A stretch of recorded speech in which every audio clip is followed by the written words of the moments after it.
વિશે લખેલી કવિતા કહું કે આધુનિક સંત છે કાયમ ફળશે, એને ઉછેરવાથી તને યશ મળશે. એ આધુનિક સંત છે કાયમ ફળશે, એને ઉછેરવાથી તને યશ મળશે. કાઈ નહીં તો એટલું વિચારીને એક વૃક્ષ તો વાવજે, કોને ખબર છે તારો જ દેહ કયા લાકડે મળશે. તમારી વ્યવસ્થા તો કરતા જાઓ, બીજા કોઈની નથી કરવી. આપણી વ્યવસ્થા તો કરતા જઈએ, આપણા લાકડાનું તો કરતા જઈએ. આ ઈર્ષા મૂકશું. તમે વિચાર તો કરો કે બંધારણ આપણું પૂરું થયું તો ખુબાઈ એટલે બધા સહી કરતા હતા નીચે, અને આપણે પછી એક શબ્દ ઉમેર્યો છે બાબા સાહેબ આંબેડકર માટે. એકવાર તાળીઓનો ગડગડાટ એટલા માટે આપણે કરવો જોઈએ કે એને એવું કહ્યું કે આપણે આમુખમાં એવું લખીએ કે આથી અમે ભારતના લોકો. બંધારણ કોણે બનાવ્યું એવો જો પરીક્ષામાં યુપીએસસી માં સવાલ પૂછાય તો આપણો જવાબ એ છે ભારતના લોકો. મુસદ્દા સમિતિ નથી. આ કામ માં કરી શકે અને બીજું આપણા બંધારણના ઘડવૈયા કરી શકે. આ કામ આપણે ગીતામાં પણ તમે જુઓ છો કે કૃષ્ણ ભગવાન કોઈ ક્રેડિટ લેતા નથી. એ બધી જ ક્રેડિટ છે એ બીજા બધાને દે છે. 10મો 16મો ને 17મો અધ્યાય કાલ હું જોતો તો તેમાં 3 શબ્દો બહુ મહત્વના છે: આહાર, વિહાર અને વિચાર. આ 3 વસ્તુ આપણી બહુ બદલી ગઈ છે. દરેક કર્મ પોતાનામાં એક પ્રાર્થના છે. મંદિર, મસ્જિદ, ગુરુદ્વારા સાહેબ કાંઈ નથી. એ બધે છેવટે એકની જ પ્રાપ્તિ છે. એ પ્રાર્થના કી અલગ અલગ રીત. મોલા કરે બંદગી તો કોયલ ગાય ગીત. કોયલ ગીત ગાય એ પ્રાર્થના જ છે. સાહેબ તમે વિચાર કરો 63 દિવસ સુધી કોઈ માણસ ભૂખ્યો રહે અને પછી મેરા રંગે વસંતી ચોલા ગાતો ગાતો મરી જાય, સાહેબ એ પ્રાર્થના નથી. દરેક કર્મ પ્રાર્થના છે. અહંકારનો ત્યાગ કરો અને સતત આનંદમાં વિહળો. પણ બે વસ્તુએ આપણી આ વસ્તુ મારી નાખી. એક તો હરીફાઈ અને બીજું ઈર્ષ્યા. એક નાનકડી વાર્તા કહીને અને વાત પૂરી કરીએ કે સાહેબ ભગવદ ગીતા કોને સ્પર્શી શકે? ભણેલાને કે અભણને? મારે એક કિસ્સો કેવો છે અને તમે બધા ઓળખો છો એવો કિસ્સો કેવો છે. એક નાનકડી એવી શાળા, સાહેબ કુમાર શાળા એનું નામ. એમાં એક સાહેબ એક સ્પર્ધાનું એનાઉન્સમેન્ટ કરે છે.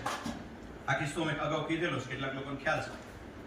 સાહેબ એક એનાઉન્સમેન્ટ કરે છે કે એવી વક્તૃત્વ સ્પર્ધા છે, ભાગ લેવો હોય હાથ ઊંચા કરો.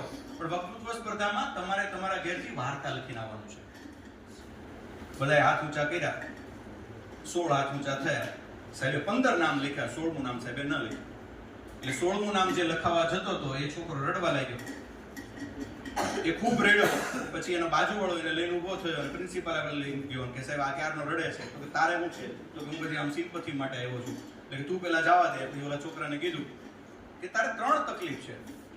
એક તો તારી જીભ જલાય છે, બીજું તું તોતડો છો, અને ત્રીજું તારો જીભનો જમણો ભાગ જાડો છે. તું બોલી શકતો નથી.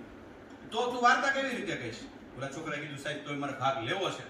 તો સાહેબે કીધું સારું, તારો વારો છેલ્લો રાખશું, પણ પછી બધા હસવા મળે તો બંધ થઈ જાય. છોકરાએ કીધું આ. છોકરો ઘરે ગયો. એની અભણમાં, અને સાહેબ ભગવદ ગીતામાં છે, અભણ ખરી પણ ભગવદ ગીતામાં છે.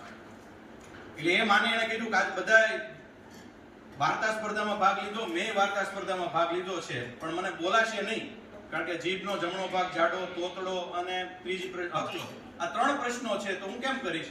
એટલે એને માએ કીધું એ બધું વિચારમાં તારું કર્મ કર, વાર્તા લખવા માંડ. અને છોકરાએ 3 રાજકુમારીની ગેંગી મેંગી ફેંગીની વાર્તા લખી. એમાં હણ ફેણનો હણ આવે, હણ અને હળ તો બોલાતા નહોતા, પણ તો એને સાહસ કર્યું, હણ હળ બધું લખ્યું.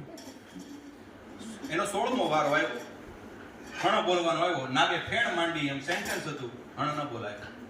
બધા હસવા માંડ્યા. એનું તો દુઃખ ન લાગ્યું, પણ સાહેબો પાછળ બેઠા બેઠા હસવા માંડ્યા. છોકરાને તાત્કાલિક કઈ ખબર ન પડી, પરિસ્થિતિનો સ્વીકાર કર્યો, પોતે હસવા લાગ્યો. ઘરે જઈને એની અભણમાને કીધું કે જે ભગવદ ગીતા વાત કીધી એને કીધું કે માં બધા આજે હૈસા મારા ઉપર. માએ એક લીટીમાં ભગવદ ગીતાનો જ સંદેશ આપ્યો કે તારે તારા ઉપર હશે એવી જિંદગી ન બનાવાય. એ તારા પોતાના હોય તો પણ તારે તારું યુદ્ધ તો લડવું પડશે, તારે આમાંથી બહાર આવવું પડશે. છોકરાએ કીધું માં બહાર કાઢ.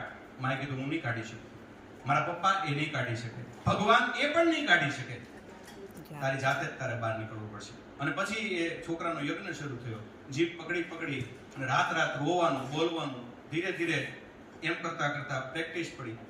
એમ કરતા કરતા રાજ્ય કક્ષા, જિલ્લા કક્ષા, રાજ્ય કક્ષા, દેશ કક્ષા સુધી એ વક્તૃત્વ સ્પર્ધામાં ગયો. 2004માં લુધિયાણા ખાતે ઓન ધ સ્પોટ ઇલોકેશન, ચિઠ્ઠી કાઢવાની, અંગ્રેજીમાં હિન્દીમાં નીકળે, સીધું વાંચવા મળવાનું. અને વિષય પાછો કેવો આવ્યો તે દિવસે? એ છોકરાએ ચિઠ્ઠી ખોલી, વિષય આવ્યો પૂછપૂછ હોતા. તો હવે રાણી મુખર્જી કાજલ નું થોડું બોલાય. એ છોકરાએ શરૂઆત આવી રીતે કરેલી ત્યારે 2004માં.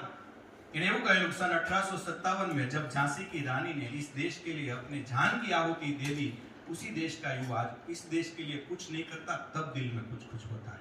અને બધાએ આવી રીતે બધાએ તાળીઓનો ગડગડાટ કરેલો, પછી છોકરાએ નક્કી કરેલું તો પછી હવે મારું કર્મ આ જ રહેશે, બોલવું જ મારું કર્મ રહેશે। અને મને થયું કે આટલી સરસ સંગોષ્ઠી છે તો એ છોકરાને ભેગો પણ લેતો જાવ। ત્યારે કુમાર શાળામાં ભણતા એ ધર્મેન્દ્ર કનારાનો તેદી છેલ્લો વારો હતો અને આજે છેલ્લો વારો છે।